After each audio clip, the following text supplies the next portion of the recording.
Hey guys, we're doing an impromptu live. So the Fed has cut rates for the third time this year. What does this actually mean? Well, when the Fed lowers interest rates, what this usually means is that they're trying to get businesses to invest and spend money.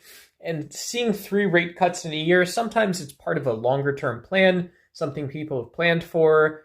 And a lot of times it's a sign that the economy is not healthy, especially under someone like Donald Trump, who has touted that we're taking in money from tariffs, which have nothing to do with the US.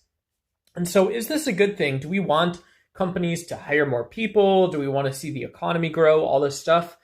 Well, usually it sounds funny to ask, but usually it's good to ask.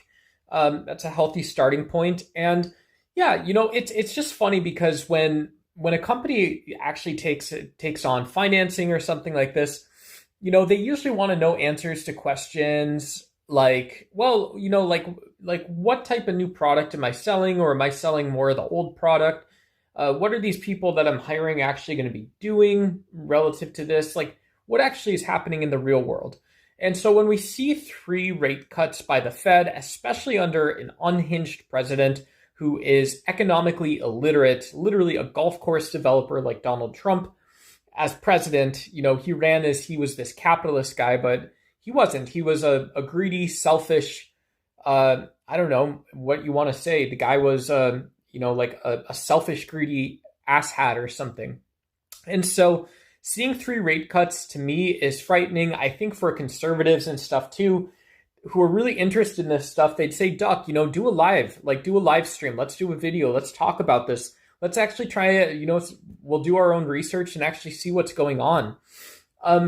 And yeah, just from my perspective, I would I would even be skeptical that there is a bigger story, right? Because what has Donald Trump talked about?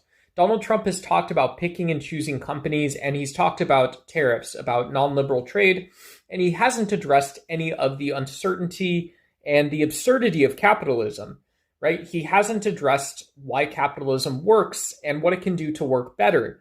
And so we have stuff in common, I think, on in terms of progressive politics and conservatives. When we think of sort of the centers of the aisle, folks that usually love tackling the economy.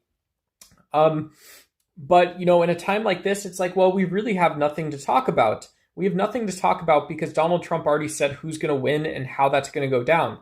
That's fascism, right? That's fascism. That's authoritarianism. And meanwhile, this guy's a murderer, right? Donald Trump is a murderer. So